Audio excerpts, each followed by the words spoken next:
পৃষ্ঠাটা যদি ভালো হয় বাংলাটা ভালো হবে না, হচ্ছে না। আমি দেখছি, আমি আপনাদের সাথে বিবার করছি, আপনার এম্পেরিক্যাল এভিডেন্স আমি গ্রহণ করছি না।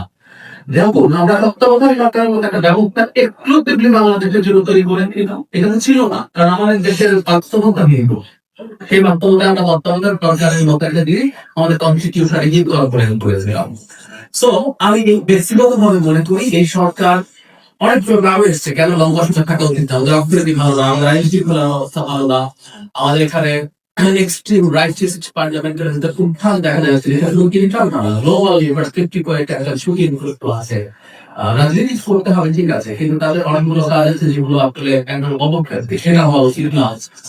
আরেকটা জিনিস আমরা খেয়াল করছি, হয়তো না বা সরাসরি বলছি না, এই সরকার নিউট্রাল না, এই অন্তর্বর্তীকালীন সরকার নিউট্রাল সরকার না। আই রিপিট, তাহলে একটা বিশেষ দলের প্রতি তাদের একবারে নেতিবাচক আছে, প্রধান উপদেষ্টা নিজের আছে। আমি শুধুমাত্র ক্যাবিনেটের কথা বলছি না, এমনকি এখনো দুজন উপদেষ্টা আছেন যাদেরকে আমরা very much align to our specific party আমরা দেখতে পাচ্ছি।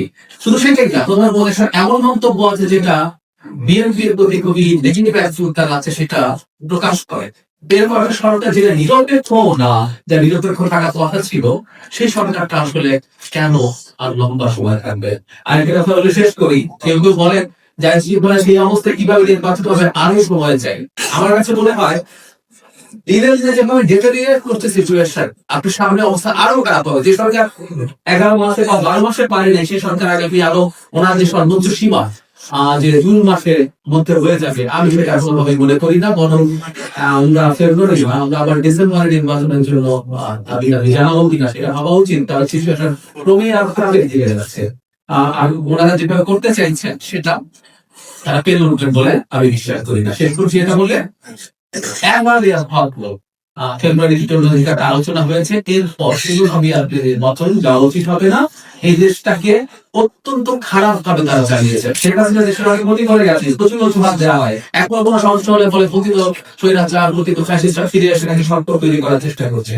আমরা ক্লিয়ারলি দেখতে পাচ্ছি এদেশ আরো ভালোভাবে চালানোর স্কোপ ছিল, তারা পারেননি। এবং বলছিলেন, আমি নিজেও খেয়াল করেছি এবং এটা আমরা বলতে চাই। এখন আপনি কিভাবে যাবেন, আপনি সেই যাওয়া শুরু করুন এবং প্ল্যান সবাইকে